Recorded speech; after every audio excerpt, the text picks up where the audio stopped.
So mga tol, kakatapos lang po ang laban ng WBC Super Featherweight World Champion Oscar Valdez versus Ricky Medina. Dahil po ay may lakas itong si Oscar Valdez mga tol, pero pinahirapan siya ni Ricky Medina bago po nakuha niya ang panalo by unanimous decision. Dahil napakagandang laban po mga tol, dahil po ay pareho po silang malalakas, pero lugi sa mga patama itong si Ricky Medina mga tol.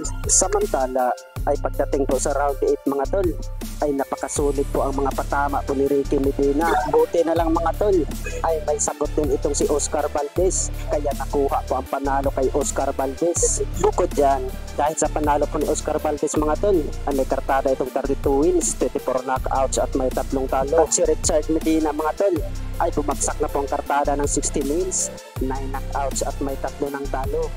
Sa kabilang banda naman mga tol, ay maganda balita po para sa ating mga Pinoy boxing fans, sapagkat po ay kakatapos na po ang laban sa ating pambatong world title challenger na si Gio Santissima versus na Romeo Kawa na ginanap po sa Japan. Ay ginulat po sa ating pambato po ni Gio Santissima ang mundo ng boxing mga tol. Ay knock-out po ang kalaban sa round 6 at hindi na po kayang bumangon po ang kalaban mga tol, kaya nakuha po ang panalo ni Gio Santissima by round 6 technical knockout. Bukod dyan ay hindi po pinaporma ni Gio Santissima po ang kalaban mga tol. Dumayo po itong si Gio Santissima para bukbukin niya itong si Romeo Kawa.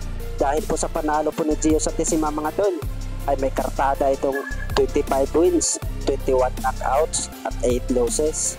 Sa kabilang banda naman mga tol, ay alam po ng karamihan na may paparating po na laban po ang ating pambatong former 3 Division World Champion Angas ng Pinas Jandrel Casimero.